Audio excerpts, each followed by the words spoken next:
আসসালামু আলাইকুম রহমতুল্লাহি ওয়া বারাকাতুহু ইন্নাল হামদুলিল্লাহ ওয়াসসালাতু ওয়াসসালামু আলা রাসূলিল্লাহ ওয়া বা'দ। প্রিয় দর্শক শ্রোতা, মাহে রমজান উপলক্ষে যমুনা টেলিভিশন মাসব্যাপী এক চমৎকার আয়োজন আপনাদেরকে উপহার দিচ্ছে। আপনারা আজকে উপভোগ করছেন এই মুহূর্তে রোজার দিনে প্রেজেন্টেড বাই ঢালাই স্পেশাল সিমেন্ট। প্রতিদিন আমরা একটি গুরুত্বপূর্ণ বিষয় ইফতারের পূর্ব মুহূর্তে আলোচনা করে থাকি। যথারীতি আজকেও আলোচনা করবার জন্য একজন বিদগ্ধ স্কলারকে আমরা আমন্ত্রণ জানিয়েছি। আমাদের সঙ্গে রয়েছেন বিশিষ্ট ইসলামিক চিন্তাবিদ, আমাদের প্রিয় একজন scholar ফদিলাতুশ Sheikh doctor Rezaul Karim Madani. আসসালামু আলাইকুম ওয়া রাহমাতুল্লাহি ওয়া বারাকাতুহু। ওয়া আলাইকুম আসসালাম ওয়া রাহমাতুল্লাহি ওয়া বারাকাতুহু। শেখ, কেমন আছেন? আলহামদুলিল্লাহ, ভালো আছি। আপনি কেমন আছেন? আলহামদুলিল্লাহ, আমরাও ভালো আছি। আপনাকে যমুনা টেলিভিশনের এই জীবন ঘনিষ্ঠ আয়োজন ইফতারের পূর্ব মুহূর্তে রোজার দিনের আজকের পর্বে স্বাগত জানাচ্ছি। প্রিয় দর্শক, আজকের বিষয় আমাদের সহমর্মিতার মাস মাহে রমজান। রমজান চলছে, আমরা আমাদের কর্মচারী, আমাদের অধীনস্থ মানুষজন, আমাদের কলিগ এবং আমাদের পরিবারের মানুষ, সেই সাথে আমাদের প্রতিষ্ঠানের মানুষদের সঙ্গে কেমন আচরণ করব, কি শিক্ষা দেয় রমজান, সেই বিষয়ে আলোচনা শুনব। শেখ, আপনার কাছে জানতে চাই, সহমর্মিতার মাস কেন বলা হলো এই রমজানকে? বিসমিল্লাহ, আলহামদুলিল্লাহ, আসসালাতু ওয়াসসালামু আলা রাসূলিল্লাহ, আম্মা বাদ। ক্বালা আল্লাহু তাআলা তাআওয়ানু আলাল বিররি ওয়াত তাকওয়া ওয়া লা তাআওয়ানু আলাল ইসমি ওয়াল উদওয়ান। আল্লাহ সুবহানাহু ওয়া তাআলা আমাদের এই ইসলাম ধর্মটাকে, পুরো ধর্মটাকে সহমর্মিতার ধর্ম হিসাবে এটাকে নির্বাচন করেছেন। এই জন্য আপনি দেখবেন যে যখন আমাদের নবী সাল্লাল্লাহু আলাইহি ওয়াসাল্লাম মক্কা থেকে হিজরত করে মদিনায় আসলেন, তখন দেখেন সহমর্মিতার কি একটা উৎকৃষ্ট উদাহরণ, যার ইতিহাস আর দ্বিতীয় কোনো বার কেউ রচিত করতে পারবে না। আমাদের কিছু মুহাজির বা মক্কার যে সাহাবীরা, তারা তাদের সন্তান, মানে স্ত্রী, সব ধন সম্পদ সব কিছু ছেড়ে মদিনাতে চলে আসলেন। মদিনার মানুষ আনসারগণ কি সহমর্মিতা! যার দুটো স্ত্রী, একজন স্ত্রীকে তালাক দিয়ে বলছেন তুমি নিয়ে নাও, আমার এই ব্যবসা আছে, ব্যবসার আধা তুমি নিয়ে যাও, আমার এই আছে, ঘর আছে, দুটো রুম আছে, একটা নিয়ে নাও। এই যে সহমর্মিতা, স্যাক্রিফাইস, এটা একমাত্র ইসলাম ধর্ম দেখাতে পেরেছে। এত বড় সহমর্মিতা আর কেউ দেখাতে পারেনি। তাহলে আমরা এখান থেকে বুঝলাম, এই ঘটনা থেকে বুঝলাম যে আমাদের ধর্ম হলো পুরোটাই হলো স্যাক্রিফাইস বা সহমর্মিতার ধর্ম।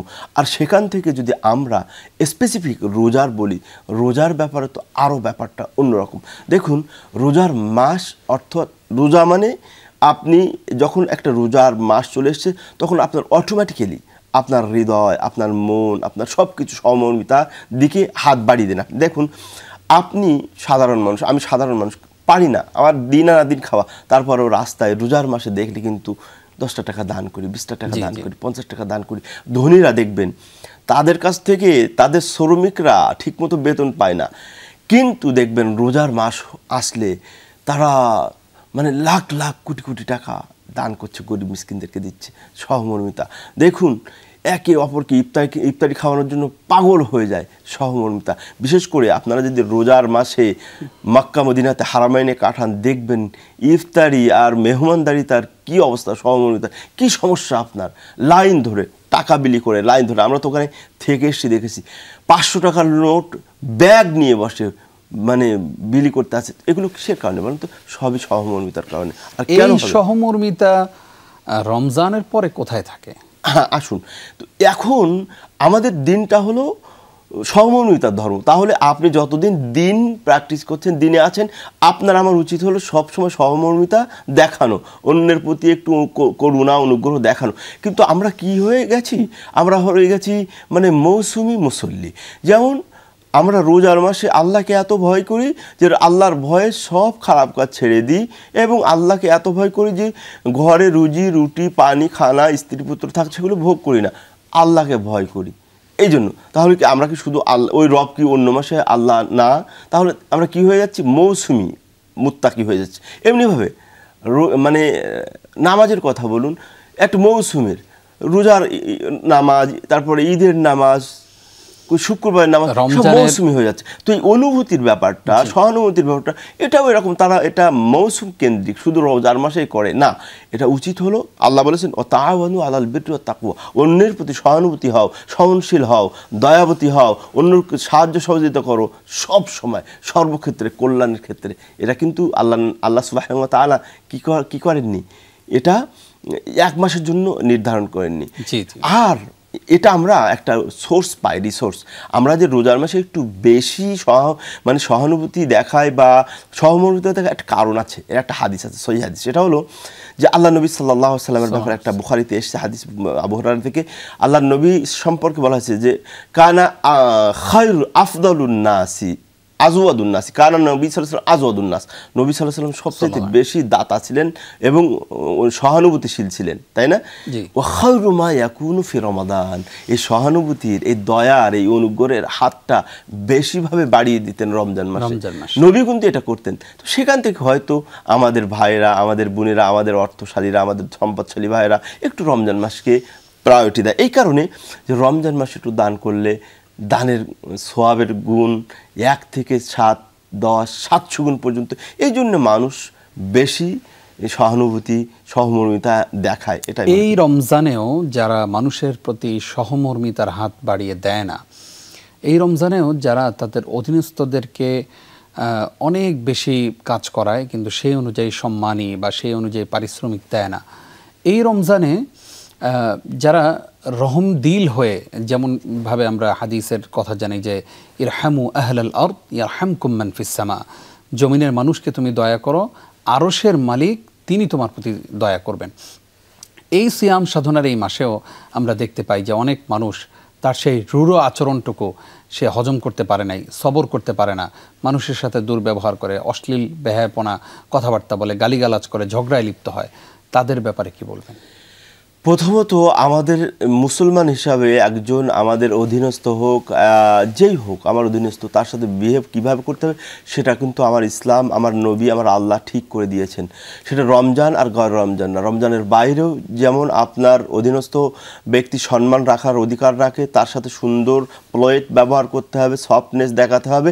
রোজার মাসে তো আরও বেশি, কারণ দেখুন আল্লাহ সুবহানাহু ওয়া তাআলা রোজার মাসে আপনাকে রহম করছে।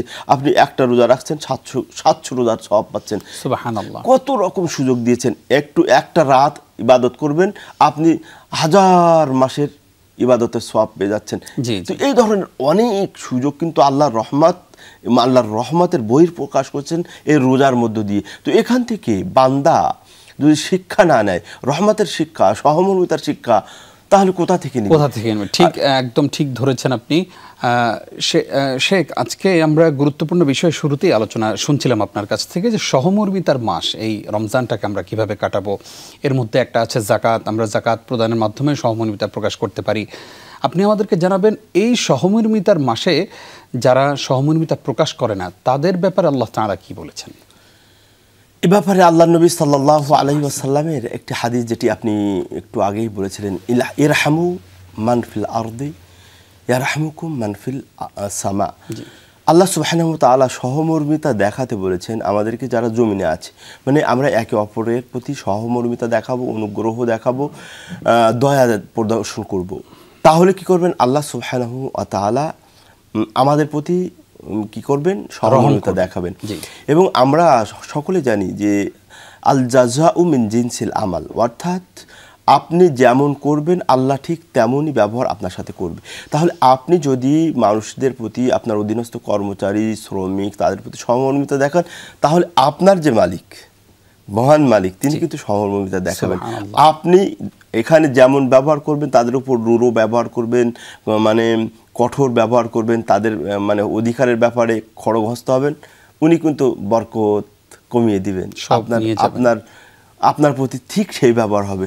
তো এই জন্য আমরা এটা কি করব? আমরা অনেককে দেখেছি, ওই যে আবু বকর রাদিয়াল্লাহু তাআলা আনহু একটা ঘটনা, উনি সমস্ত মানে তিনি তো ছিলেন সাধারণ মানুষ, কিন্তু তিনি দেখেন প্রত্যেক দিন দান করতেন, প্রত্যেক দিন। মানে একদিন ওই যে নবী সাল্লাল্লাহু আলাইহি ওয়াসাল্লাম বলছেন যে এই দরজা দিয়ে নামাজিরা ঢুকবে, এই দরজা দিয়ে যে রোজাদাররা ঢুকবে, এই দরজা দিয়ে দানকারীরা ঢুকবে।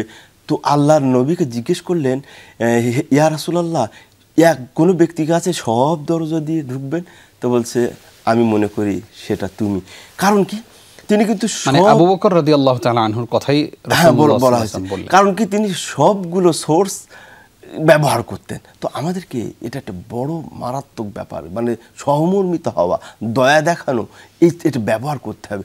কারণ আপনি দয়া দেখালে আল্লাহর দয়া পাবেন, দয়া দেখালে রসুলের কাছ থেকে শাফাত পাবেন, দয়া দেখালে যার প্রতি দেখাচ্ছেন তার মানে দোয়া পাবেন। শুধু তাই নয়, দেখুন আমি একটু আগে আপনি দেখেছেন আমি একটা মেসেজে করতেছিলাম, আপনাকে যদি বা আমাকে যদি বা কাউকে যদি একজন বিরাট একটা 10,000 টাকা অ্যামাউন্ট দেয়, আপনি কিন্তু শুধু তার জন্য, তার পরিবার পরিজন, মা বাবা আত্মীয় স্বজন সবার প্রতি দোয়া করে দেন, তার ধন সম্পদ বরকতের দোয়া করে দেন। অতএব এই কাজটা যে যতটুকু সহমর্মিতার এই মাসে আমাদের করা উচিত, যতটুকু পারি। জি জি, জাযাকাল্লাহ খাইর। আমরা জানতে চাই যে সহমর্মিতার এই মাসে আমরা আমাদের স্ত্রী, আমাদের মা বোনদেরকে অনেক সময় ইচ্ছায় অনিচ্ছায় কষ্ট দিয়ে থাকি।